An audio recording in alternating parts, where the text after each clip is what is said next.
Hey everybody, Rhadamant here. Thanks for tuning in to episode 21 of Stellaris Wendigos, which originally aired live on Twitch. Let's get started. Over here at Shal Pool is making the... So the Century Ray needs a little over a year and a third. And then Shal Pool is 20% done with the Nexus setup. Yes, it is very, very versatile. It goes very, very, very deep into the micromanagement minutia of how you want to deal with situations. And it all stems down from when you design your species. So I designed my species. You have governing ethics that more or less don't change. There's a few ways to change these in the game, but more or less the way you start is the way you finish. And mine were authoritarian and xenophobic. So a lot of the options that I have at my disposal are only geared towards authoritarian xenophobes, which means that I can't really set up, like, nobody in my empire would be happy if I was like peaceful diplomatic hippies, because they're all fanatic xenophobes that are authoritarian. It would actually upset my populace if I went against that. So as you're setting up your empires, you do sort of have a you design the way you want to play. So I designed my species to be like a all-conquering species with no concern about any other lives but their own. Just to sweep the galaxy free of life. Construction venture completed. Because I'm playing on a DLC called Necroids. And the Necroids DLC, the best way to describe it is the Necroids are sort of like a virus that infects people, like vampirism or werewolves or something. So that's my species. My species enslaves everybody and then will choose, I would say more like vampires, will then choose some of their slaves to ascend to vampire level. And that's pretty much what I've been doing. So on Dozen Donut world here, I've got a House of Apotheosis, yeah, I said that right. The House of Apotheosis, which I think once every, I forget the frequency, but once every certain amount of time frame, it will take like 6 slaves and ascend them up to the next tier, to the ruling class tier, and actually change the genetics of the species. It is very much like vampirism in a way. And that's my species. Every 10 years? Yeah, thanks. Every 10 years, that's what happens. And that's why I have in my empire, I have Ascended Wendigo, which are like the ruling class, and then the chattel slaves, which I pick a few of them to ascend, every now and then. When I feel it's right.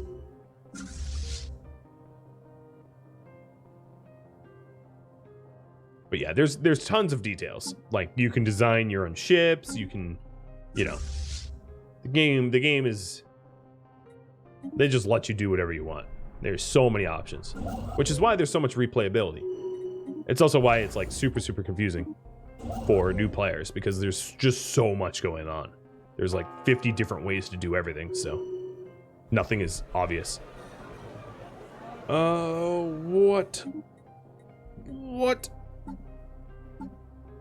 The Academy of Technological Master... No. Suppress.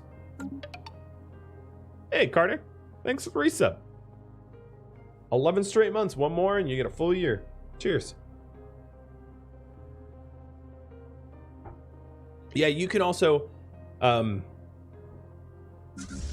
when you play, you're given sort of 3 choices as to how you want to ascend your empire. This is oversimplifying it, but basically, you can ascend by mastering your own genes and sort of editing your own genes to become genetically superior. You can ascend as like machines, or you can ascend as like a spiritualistic, spiritualistic ascension. And given those 3 options, you get to pick which one you want, and I picked gene ascension. So not only that, but I can just edit my own species. So if I go to the Wendigos here, these slaves, I could just be like, all right, I want them to prefer to live on savanna planets. I want them to be ingenious and be thrifty and be sedentary. And, like I could edit them however I want and then spend some research to retool their species, to redesign it, which is pretty cool.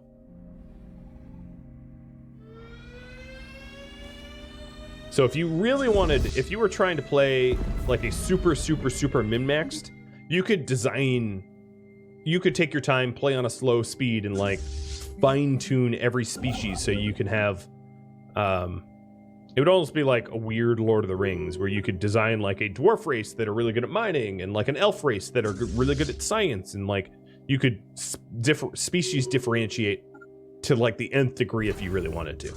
I don't do that because it's not really required in single player. But if I was against other players, I might consider it to give me an edge over, over opponent players. But it really, most of the multiplayer I've ever played have been cooperative because it's also one of those games like if you know what you're doing, you can crush the crap out of someone that doesn't, which makes it remarkably unfun for those that don't really know what's going on. So I usually, when I play with this with friends, I play cooperatively because otherwise it would be a lot less fun for them. Unless they're better than me. It could go both ways. It could cut both ways. But a typical Stellaris game can last. I mean, if you play on a large galaxy, oh god, could it ever last? You could have one game last you 50 to 100 hours. Sort of like Civ. And getting knocked out of like a 40 hours into a 50-hour campaign, probably pretty upsetting. So, but hey, some people play for keeps like that. It's personal preference. So at this point, the enemy faction that I'm up against basically doesn't have anything left. I've locked everything down, and I'm just chasing a few last fleets and eradicating them. So if we take a look at the map here, the few red blips that you see are just populated worlds that I have yet to conquer and destroy. Is your admiral still up and about, Carter? Yeah, here he is. You're commanding the Epic Marcus Armada. How old are you? You're only 133 years old. You're actually very, very young. So you're going to be, unless you get killed in battle, you're going to be around for like quite some time. My species are like genetically engineered to live to about 270 or so. So like 133 is like you're like the equivalent of like 30 in human years. Not very old, in other words. Right, I'm going to speed up to fastest speed here. Because basically we're just waiting for the Dragon Mark 1 Colossus to blow up worlds. And there's no way to speed that up other than to wait for him to finish.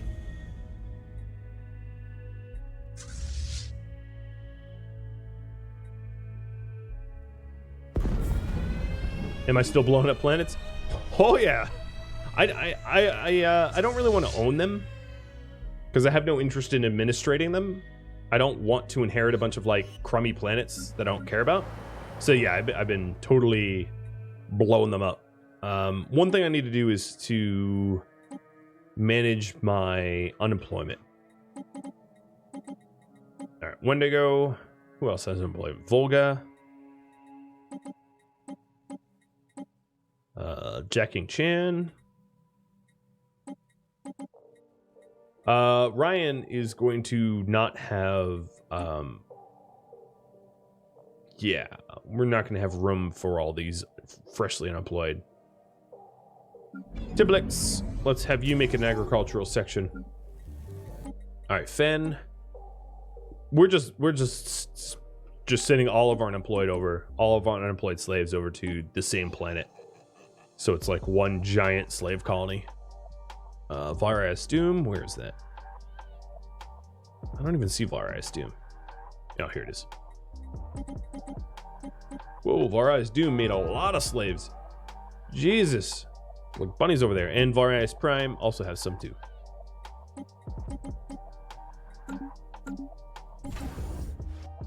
All right, Ryan, how's it going? You have 19 unemployed people. That's a bit of a problem.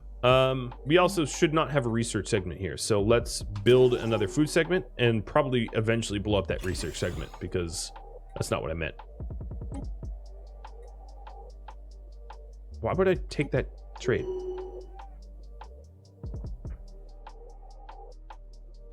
Take them and give them to my vassals.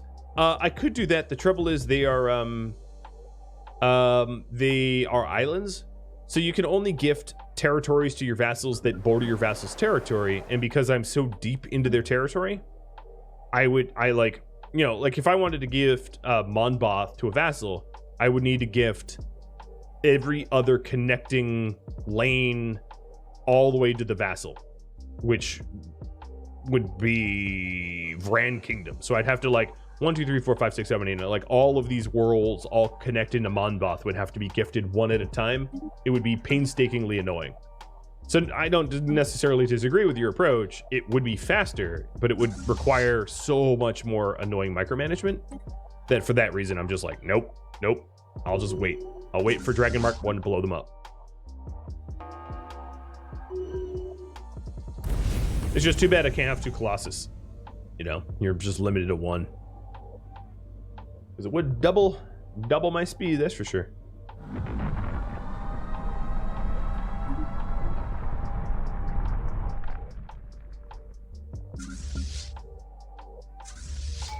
A study has been completed.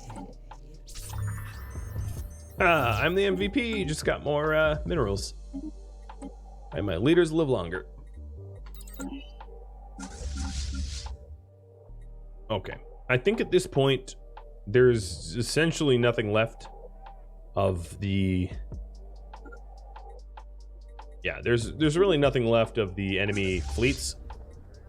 So I'm gonna send my fleets home to the mega shipyard to be retooled, replaced, repaired, etc.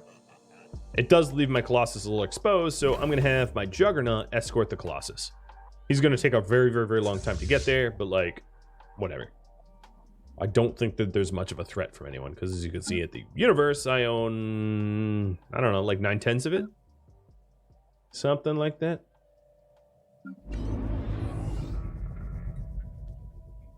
God, I have so much unemployment here, it's ridiculous.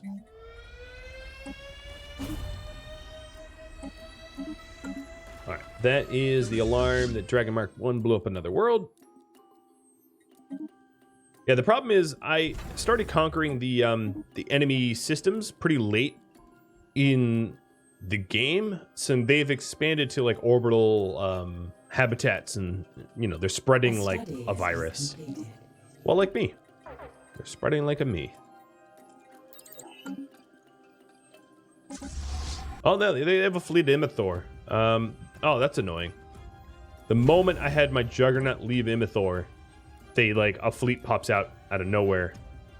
I bet this fleet is yeah, hello, I'm here. I see what you're doing. I bet it's mercenaries or something. Oh yeah, it is. Interesting. So that's what was going on. All of this fleet here is bought and paid for by the Caravanneers. As you can see, it's the Dar Talvanis. If you take a look at their admiral or whatever, it is a racket. So essentially what's been happening is I take over all of their shipyards. So what they've been doing is they've been paying, that's actually smarter AI than I give Paradox credit for. They've been paying the Chorus Compass, these NPCs, money to hire out, yeah,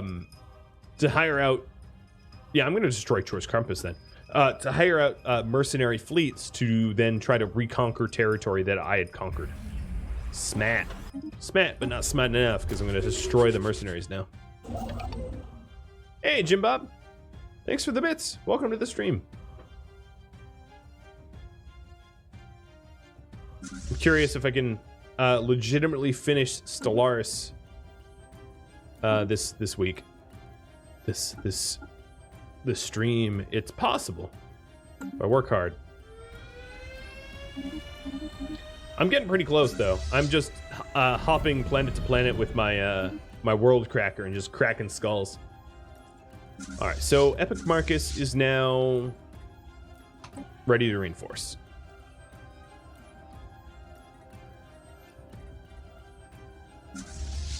And let's take a look at this. Epic Marcus. There.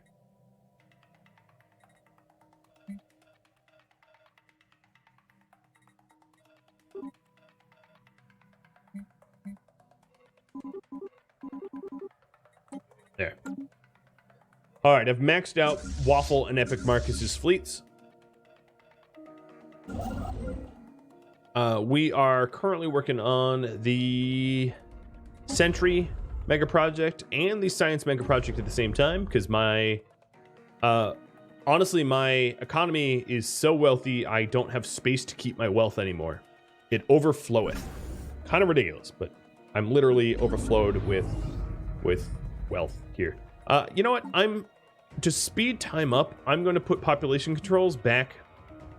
Oh, I have to wait until 2468. Okay. That's actually really, really soon. I'm going to put population controls back on my Wendigo slaves because I don't want to have to constantly micromanage their babies. Did I ever collect the specimens for the quest? I did. I actually just did. I collected the last one and it gave me basically nothing. All in a day's work. Modify template or asset rights. Pop controls. A few more days.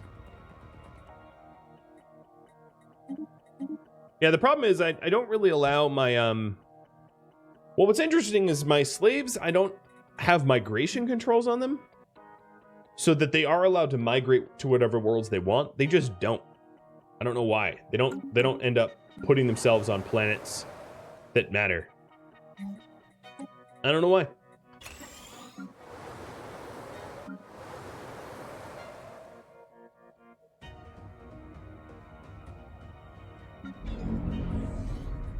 Oh, I still have unemployment here? What food processing facilities. Ministry of Production.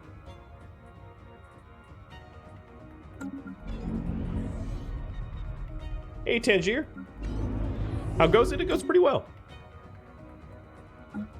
We are nearly done conquering the entire known galaxy. I'm just waiting for a few last holdouts to get blown up.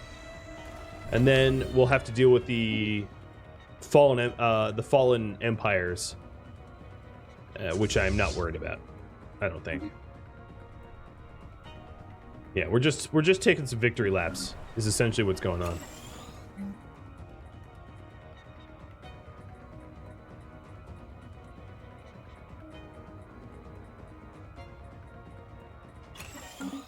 All right, so Dozen Donut, you lack. You have to move some people. Hey, there's an Ascended Wendigo that doesn't have work. Okay, we'll send them to Ryan.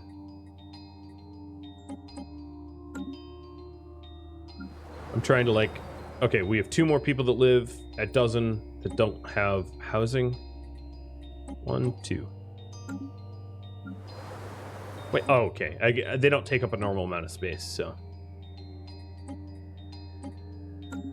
Okay. That is all set.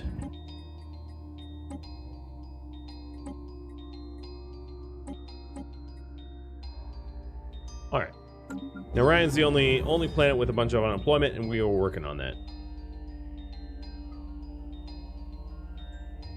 I am almost done. We haven't faced the endgame crisis yet, so I don't know what it's actually going to be. But I basically have my death stack fleets, and we're just colossizing the remaining worlds that I don't want to govern.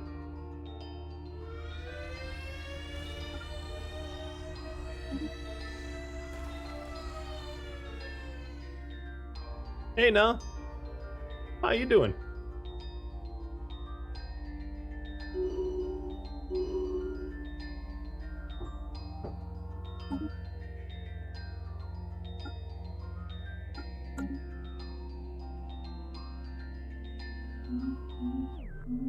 So any other questions to throw at me while I blow up worlds? So right now I'm just passing the time. Oh, right. So my Juggernaut is going to declare war on Chore's Compass because Chore's Compass has been hiring out their goons. Actually, it takes a look. Taking a look. We might want a little bit backup. So I'm gonna go send Epic Marcus. Where are you going, dude? Oh, that's a Tsunami partnership. Never mind. Never mind. I'm wrong. You return home.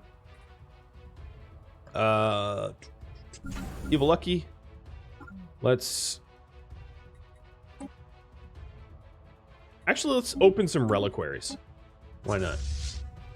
Purchase caravan coins. Purchase all giant amount. So the caravan, they're sort of like a galactic casino or something like that, and you can buy special boxes once in a while to, you know, to gamble, essentially. It's basically just in-game gambling. And I haven't opened in the reliquaries. And sometimes you can find really nice things in the reliquaries, so I'll just do that.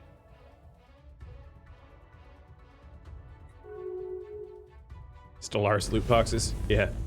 Actually, they make a crack at EA that one of the reliquaries that you can open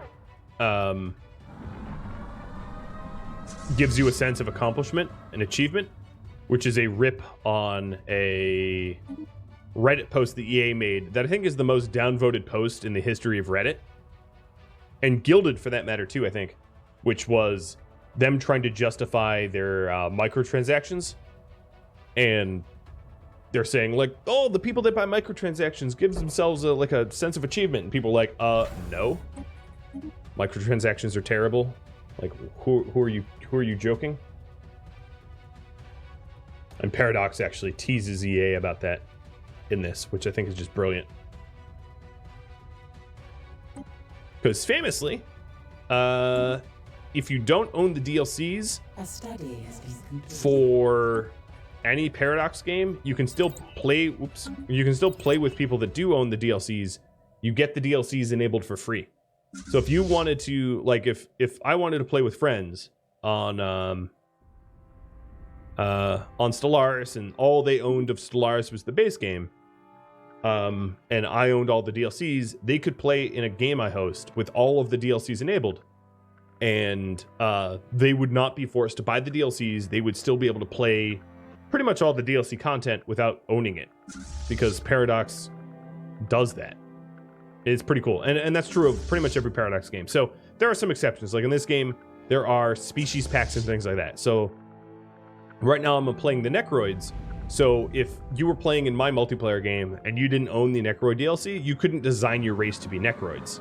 You'd have to own the Necroids DLC, but you could get access to all the other stuff, because I have like 10 DLCs enabled right now, like all the ones that have been released, and all that content would be available to you, other than like the, you know, the species packs, which is really cool. They don't have to do that, but it's so that the player base doesn't separate, which is pretty nice. Because otherwise, what you'd have is you'd have the people that own all the DLCs and the people that don't, and they couldn't play with one another. But Stellaris is, yeah, definitely an awesome game. All right, Sathama. Wait, what's even left here? Oh, there's still one planet left. Yeah, any veteran Stellaris player probably sees all my yellow resources up here and goes, well, he's made it. Yellow, it means you're at max capacity. Like, there's no more space for me to make money or minerals or food or consumer goods. Like, I'm just too rich. That doesn't actually happen that often in my games, that I just max out my wealth. Build more silos. I could build more silos, but I'm not. I'd honestly, I wouldn't even use the resources, so there's really no point in me having more silos. A study has been Plus, I have a lot of silos. If you take a look at my star bases, every star base that I have has resource silos already. Well, some don't. The ones that are sitting over. I guess I could build a resource silo here. Let's see. There's some shipyarding that I could do. Oh, what is... These aren't even my shipyards. These are just conquered shipyards that I have not yet... some of them I haven't yet destroyed. Well, let's do that, because I don't need to own them.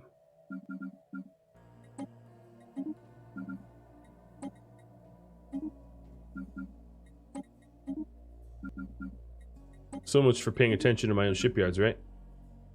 Alright, I don't think this one's mine either. Why can't I get rid of... Oh, because I added to it. Okay. Yep, those are all my... Okay, good. I don't think Halax is mine either. Goodbye, Halax. Okay, Dragon Mark 1 is now done with Sathma. Time to move on. Can you build another fleet or something? I could. I don't actually have enough naval capacity, so I'd have to make a bunch of anchorages for me to do that. But I guess, yeah, why not? Let's build some anchorages. So at JDV2, I'm going to build an anchorage. And at Q Monster, I'm going to build an anchorage. And at David, I'm going to build an anchorage. And that means I have 3 new space stations. I have to hold up 3 fingers for that. I have 3 new space stations to name after you guys. So once these are built in the, like, 180 days or whatever they take, I'll be assigning them out. So if you'd like a space station, an anchored station named after you, just type in the chat. And if I'm doing that, how about I do... What are my edicts? Let's do the building edict, whatever it's called. The architectural renaissance? No, yeah, that one. So that we build these anchor stations even faster. I know I can go over it if I can afford it, but I have so many starbase capacity left over that I might as well just use up my starbase capacity building anchorages first. Yeah. Don't need you to tell me that. Yeah, that's true. So what he's referring to is you're not actually limited at your capacity. So see how I have 556 naval capacity? I could exceed 556. But if I did, I would be paying like the taxes scale much higher. So it gets like a lot more. Oop, they're done. Bye-bye. It gets a lot more expensive if you exceed your capacity. So if you take a look here at my Empire Sprawl,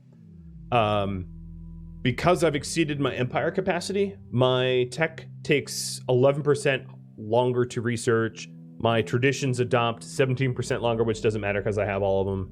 And my campaign cost is 29% more expensive. So basically, I am paying like a premium on being too big.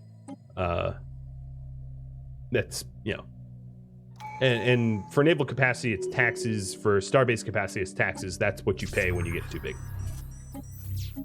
I can definitely afford it, but it's usually pretty poor form to do it.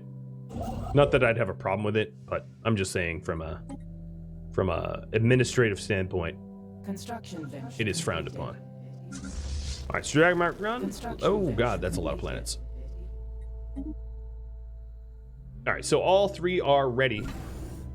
So here we go. Number 1. These are Trana. I'm pretty sure stuff is already named after you, but I'll just call it station, so it's not so verbose. And number 2, Bang Face.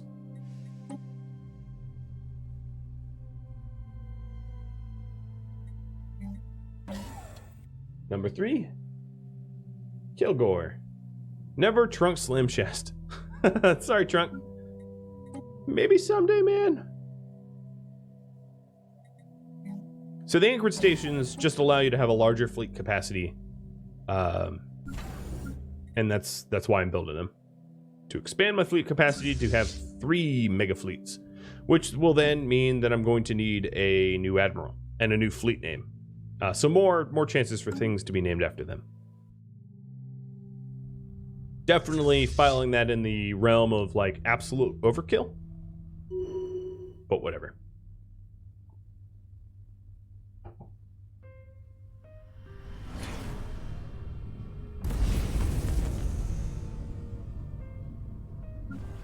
Alright, so Fuzzatron should actually go to an Arctic world. It was Alpine. You just noticed that.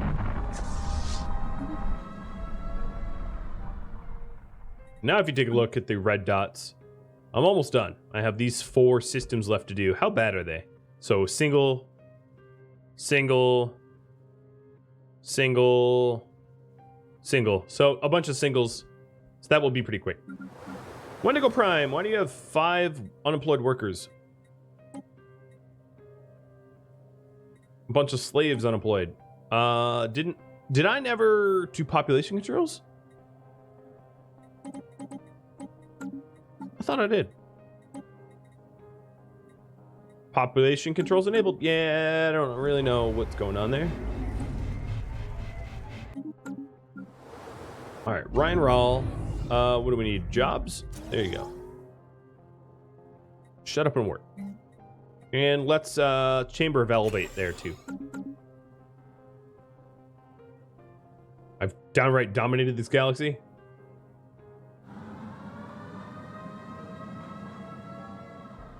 Yes. Yeah, I am definitely a superpower here. Oh, there goes another planet.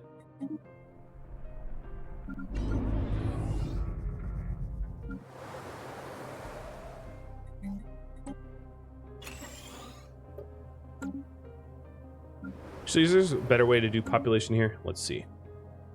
Do I need more? No, I don't need more votes. So let's replace this with a something that gives pop. Luxury residences.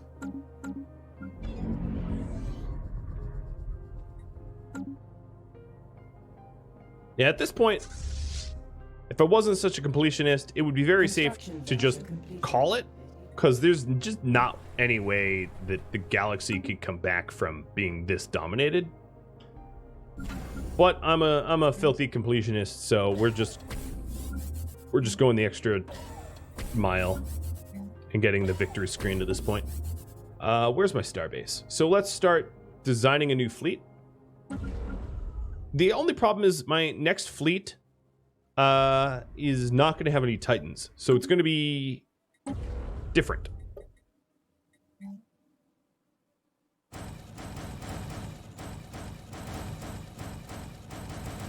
I'm just going to click battleship like a lot. It's going to be like, let's just do a pure battleship fleet. You can re-roll that second station for you. Trunk slam chest. Oh, I have pirates. Wait, why do I have pirates up here? I shouldn't even have trade lanes up here. What? All right, Evil Lucky, could you just deal with that? Thank you.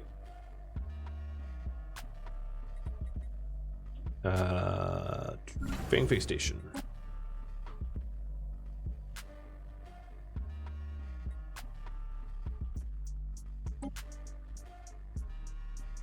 All right, so here's my shipyard. Cranking out a bunch of battleships all at once. Oh, I blew up another world. All right, Suppress only has 1 more left. Yeah, mega shipyards are pretty crazy. How many are building at once? I have 20 battleships rolling out of there at one time. It's sort of absurd. So I'm gonna do 40 battleships like that. I don't have the kind of capacity for that, but whatever. I'll pay the premium price. Let's get another anchorage. Why not? And another anchorage.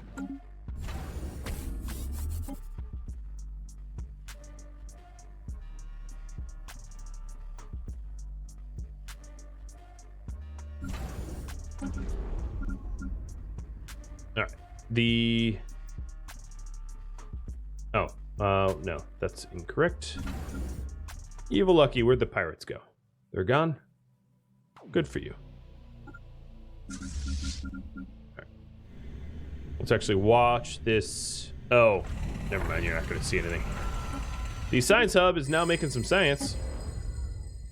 Why can't I upgrade it? Is it done? guess it's done. I thought it made more sense than... Oh, no, here it is. I am lacking alloys. Which is fine, because I can just buy a whole bunch. They're very, very, very expensive, though. But my economy has been maxed out for a while, so I could just shove energy credits at it. Oop, there goes all my consumer goods. Let's buy a few back. This is not wise, like the amount of specialty resources I'm selling off to get this done. Okay, we're not going to have all the alloys. We'll just have to wait for the remainder. Dragon Mark 1 just blew up the last of Cypress, whatever it is. So let's get on our merry way to kill the rest. Have I ever done a tutorial series? Yeah, actually, I have a whole bunch of series on YouTube that are sort of tutorial light for Stellaris. So if you were new, you could watch any one of them, and I do explain what I'm doing pretty thoroughly in all of them.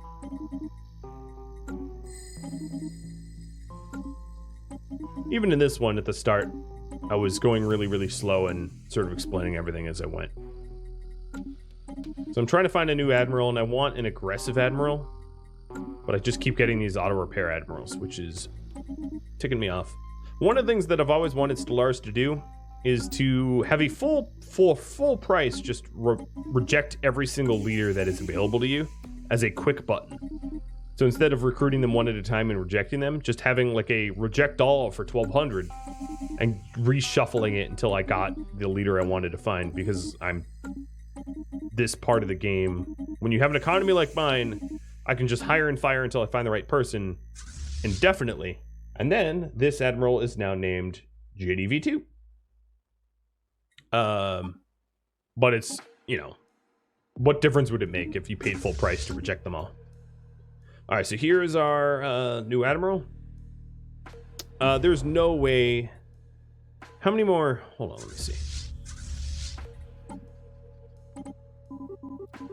Okay, I can only support up to 6 more battleships, so I'm not going to build all these. And we'll just reclaim some of the cost of 1, 2, 3, 4, 5, 6, 7. And now we can roll the alloy that we were building those ships with back into the mega structure that we were building, which was the shallow gene pool, was it? Yeah. The shallow gene pool Nexus hub. And then I think my Sentry Spire is ready to go too. Hey, Veggie. Gifting out a sub to Nightbot. Cool. Well, thank you. I'm sure Nightbot appreciates it.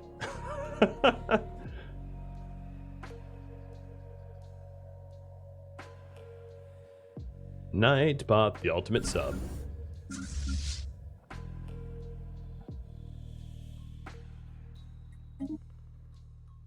All right, 4 more worlds, and the Imarathans are gone. And then I'm going to have you all vote on whether I go to Corinth or Zanami. So let me put that poll up. Construction venture completed. A study has been completed.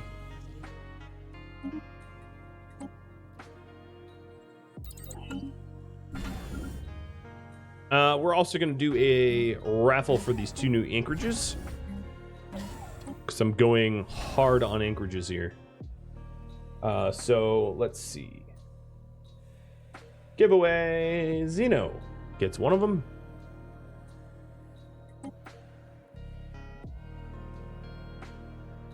And the other one? No, not Pole Map Bot. Reroll that. Tangier. You get the other one.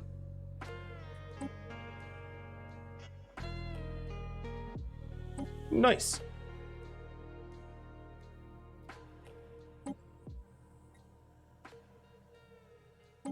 Fine, whatever.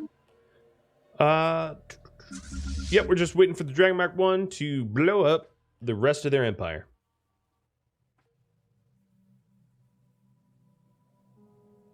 If Polmatbot can keep his, I'll give mine to Nightbot.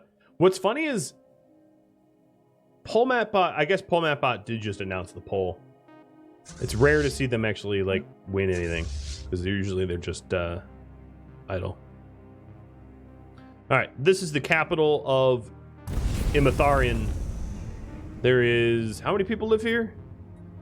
There is population. Oh, I don't know. It's a bustling planet. 116 pop live here. I don't know what 116 means. Like if that's 1,116,000. I don't know. 116 about to go. Yep. I snap and they drop. So Imithor, he's gone. And Veggie gifting out Polmatpots. Sub as well. Nice. Nothing like having a bunch of subbed bots. It's the best.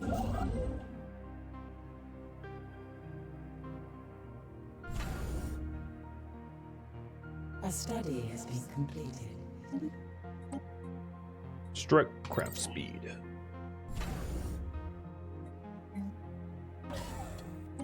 So if you take a look at my naval capacity, I am paying 13% extra because I've gone over my capacities. I mean, I can afford it, but that's why I'm trying to build the capacity up. Ooh, fleet command limit. That'll be nice. So now I have this persecuted armada. What should this persecuted armada be called? The Jimba Armada.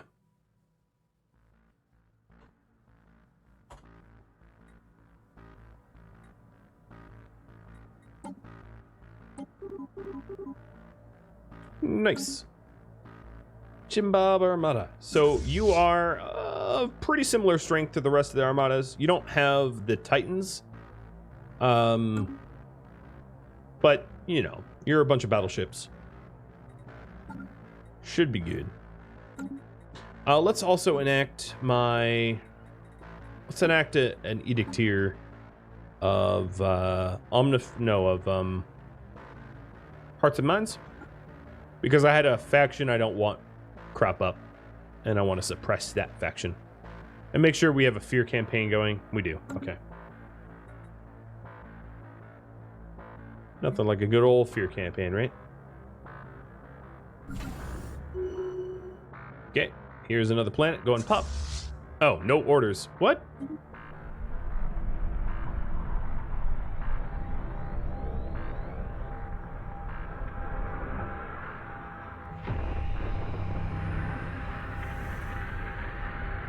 Is it allowed to have a star system in a fleet? Yep, fine by me. There's so much to name here in Stellaris that just you could have triplets if you wanted. Did I never? I guess you can't name a mega shipyard. Lame.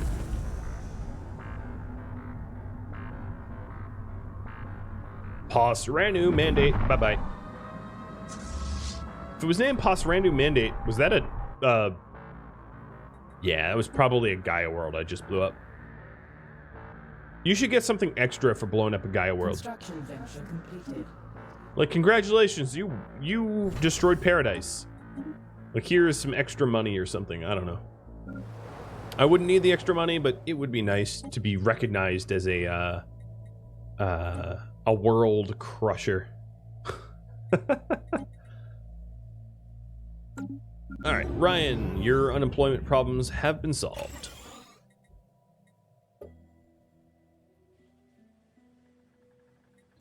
I make so much food on that stupid planet. Look at this stupid planet. How much food do I make? How do I even see that? 780 out of the 935 I make everywhere comes from this stupid planet. It's ridiculous. All right, let's resettle. No, not resettle. So my agri world here, Jacking Chan, I'm going to replace it as a generator world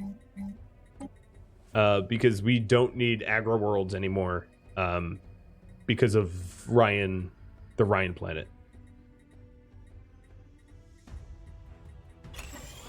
Oh, actually, entry grid. Okay, there we are.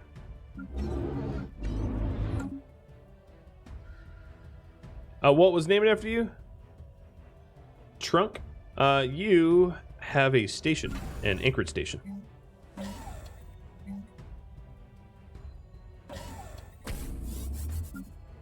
Which, incidentally, I need to upgrade.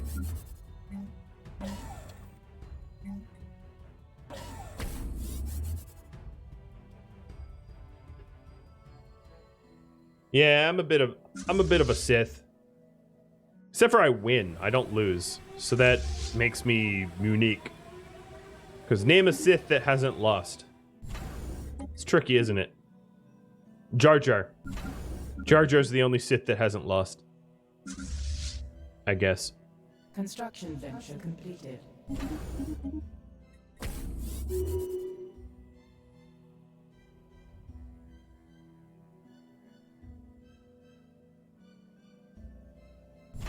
Fangface's other station is going to become an anchorage too. I don't really need it as a bastion anymore.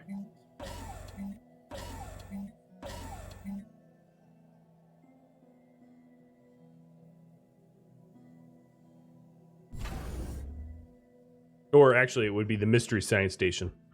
Yeah, I don't really have need for bastions, so I'm going to repurpose my old bastions to anchorages for the fleet capacity. So the hobo station. Oh, and there goes an entire population poofed.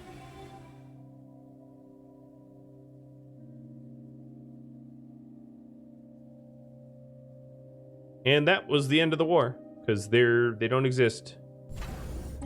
Boop. All right, so you all say go Zanami. Zanami next. Let me get my fleets in position for the Zanami partnership. I already have my Juggernaut sitting here, so he'll be useful. Where is my... Okay, my Colossus and my Juggernaut are going to rendezvous with one another. And I'll take out Wenkwart. Ew, what kind of name is Wenkwart? Who names their... Like, where are you from, man? Oh, you know, Rome? How about you? Wenkwart. It's like, dude, why wouldn't you just rename your city? That just... sounds like an STD. Your stupid home sounds like an STD.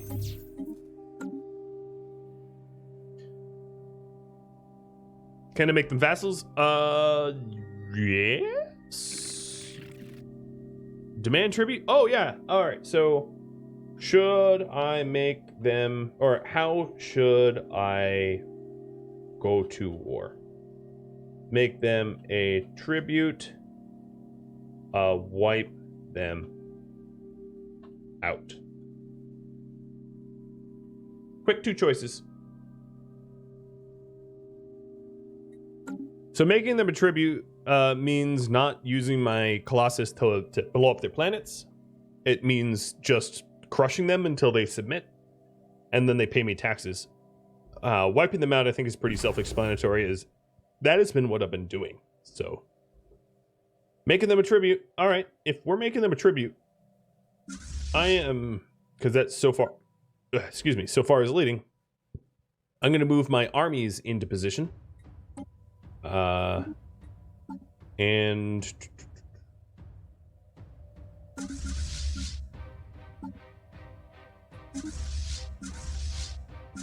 getting my two armies to sit at the border.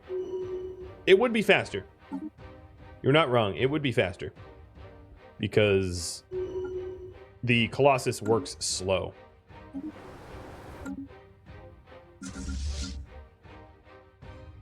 It also means that the Dragon Mart 1 Colossus is not really doing anything anymore.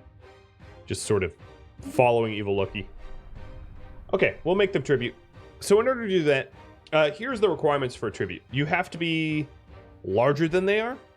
So if you take a look at the balance of power, they are pathetic. So check number one. And they have to be not at war with anyone. They are not, because there's kind of no one left. So check number two. So then you demand tribute, and there's really no way they're going to agree to it. So, so they say, you know what, screw you, we're not going to be your tribute.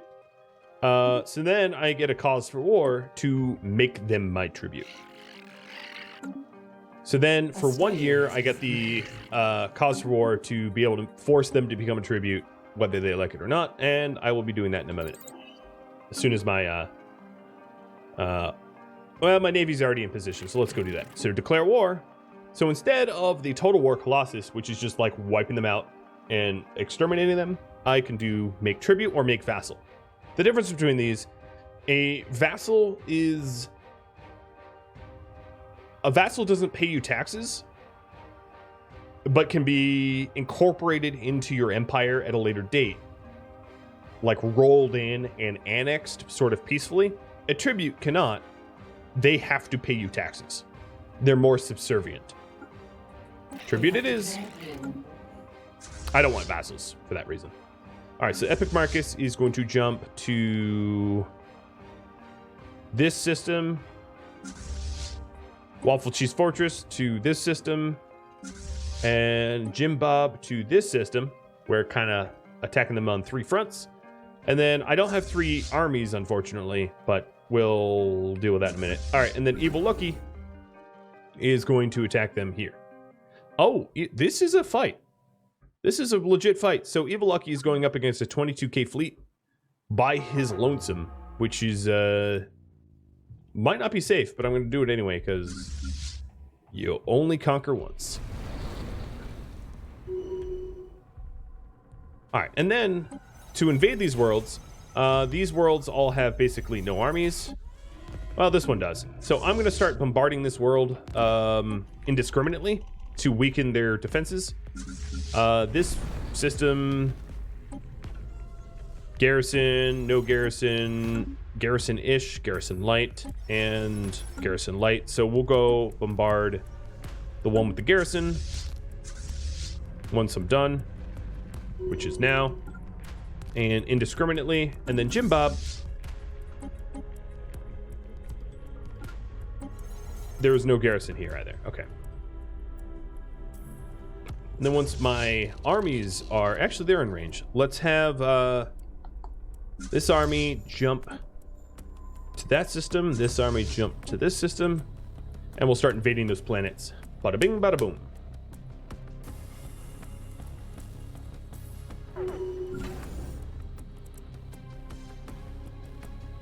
So a tribute war. Did I lose my Juggernaut? Yes, my Juggernaut and my Colossus had to flee because they lost. Where was the fleet report? Here it is. We destroyed 5 destroyers and 3 corvettes, and then we had to leave because we got beat up. Got beat up real good. It's all right. We'll get a fleet out there. It's not really much of a threat or problem. All right. So now with my armies, I have my troops here are gene warriors. So they're genetically engineered warriors. Think like Terminator units. And I'm just going to be landing my armies on their planets pretty much as fast as I can. Because why go slow when you can go fast? And hey, they were trying to make a mega shipyard too. That sucks for them because I just took it over. Where's my other army? All right, my other army is going to land. Construction venture completed. All right, so this is a typical landing. So if we take a look at the war here, here's the planetary invasion. The front line has 5 troops on each side, and then they have 1 in reserve. I have 10 in reserve. They fire at each other. There's really nothing to do here other than retreat, and we just murder them until they're all dead. So I do have 1 gene warrior that's wounded, but I don't think it's going to be much of an issue because he just went to disengage. Let's see. My other world. We already successfully invaded that planet, so let's invade some others. And then the ones that had garrisons, the purpose of devastating them is it ruins their defensive advantage. And if you fully devastate a planet, they'll have no defensive advantage. So, Enemy planet has been secured. Oh, there goes another planet. As you can see, it's definitely faster to make them tributes. So this army now is freed up to go invade this planet. All right, let's invade this one because there's almost no one there. And then this army is worldly invasion. Going this one, so as you can see, their two little troops don't have much of a defense. Worldly invasion has begun. An enemy planet has been secured. All right. This fleet is going to start riding north to conquer territory. And then A study has been completed. where's my other army? My other army's in the middle of a combat, I think. An Yep. enemy planet has been All right, that planet's gone. Next, let's go to their home planet. And then this fleet is going to hop to the next system, or actually going to take detour to just conquer some stuff. A worldly invasion Again, has much begun. like the Colossus, armies can't really fend for themselves, so they should not really be left by their lonesome. Because a fleet of ships could roll in and smoke you, but I'm not that worried about that. Jim Bob, I'm going to have you start conquering stuff.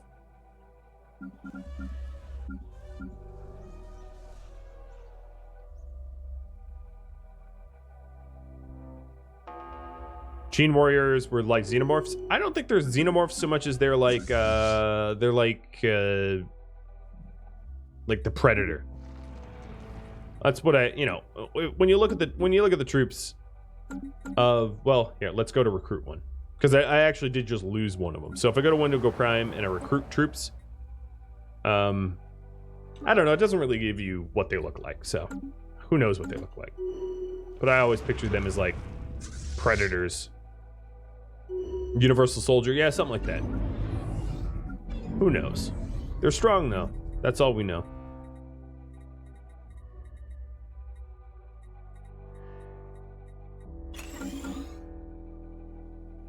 Yeah, there is a xenomorph army type actually. There is the like mega critter army type unit that you can unlock. So they're definitely not xenomorphs. Because there is, if you're, I think it's I forget what tree it's down, but that does exist as a possibility.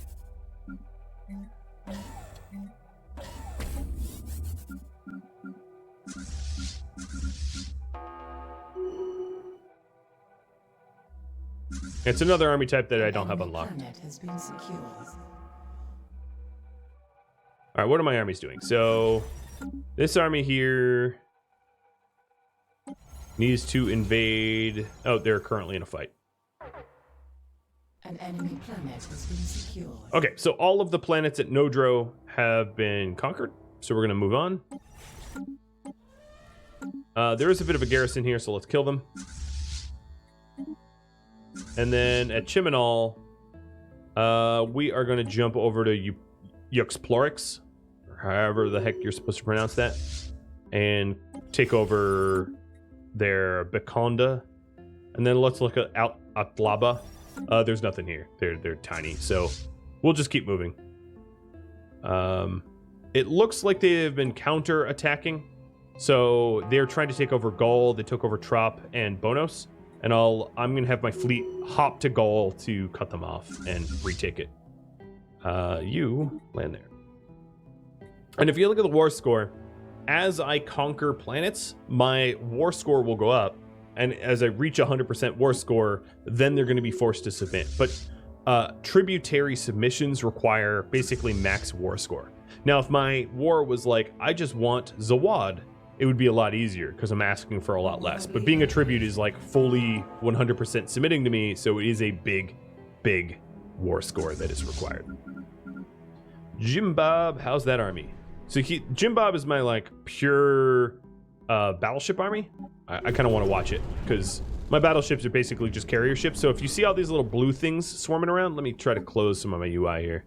These blue things are my drones, my like support attack ships that are just absolutely swarming them. Which is pretty cool. I generally don't use carriers because they're actually not that strong. But they do make for some interesting looking fights. A worldly invasion has begun. And I haven't lost a single battleship yet. You sunk my battleship. Oh, he even... Oh, never mind. He leveled down, not up. Cool. Good job.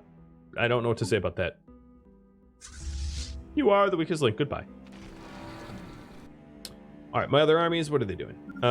This transport army is waiting to invade Lagira. Let's have at it. And then Bakanda is currently invading now.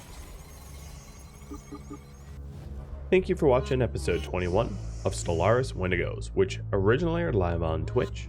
If you'd like to catch a live stream of mine, Rhadamant.com has my stream schedule, countdown timer, and links to Twitch and Discord. If you have any feedback for me, let me know in the comments below. Thank you for watching. I'll catch you next episode. Farewell.